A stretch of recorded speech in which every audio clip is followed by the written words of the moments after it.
So, Justin, so we're in a different shop right now, right? Yeah, so this is my garage. This is 2 blocks from my store. And my garage, which is piece by piece, been converted into my metal shop, which has been a dream since I was maybe a 14-year-old boy. And so what you see here, this has been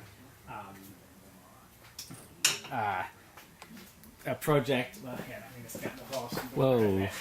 This is a negative mold? Yeah, well, what I'm doing here, this isn't a mold at all. This is actually going to be a side cover plate. Okay. So what I've been doing over the last 3 years is trying to accumulate all the equipment required to actually make our own motors. So the first thing I got here was this engine lathe about 3 years ago.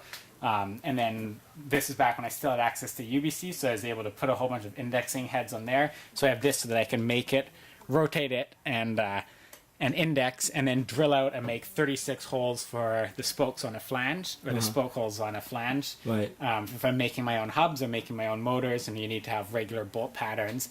But I kind of ran into a limitation using the lathe when it came to making motor parts.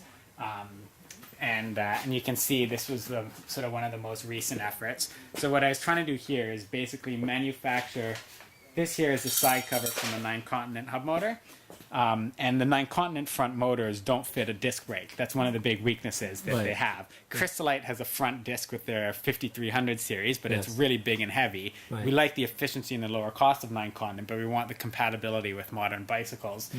And so I took apart the 9-continents, made measurements of everything, and realized that there's actually space to fit a disc on the 9-continent motor, but you have to make the side covers thinner. And if you look at it, this side cover that I have machined myself, it's about 4 or 5 millimeters thinner. You do that on both sides, you get 8 millimeters. And then if you shift the whole thing over, then you have space to fit the disc on there and also to have the caliper clearance. Yeah. I know exactly what you're talking about because we were actually doing the similar thing. Yeah.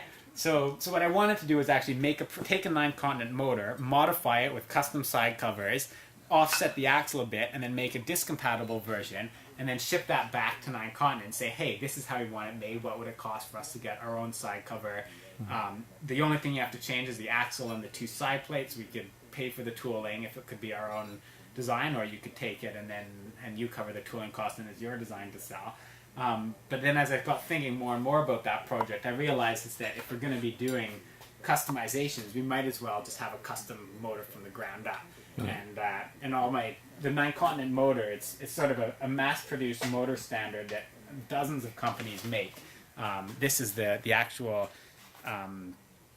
windings. In this particular diameter with this number of poles and turns, there's dozens of companies in China that make it. So I took that as my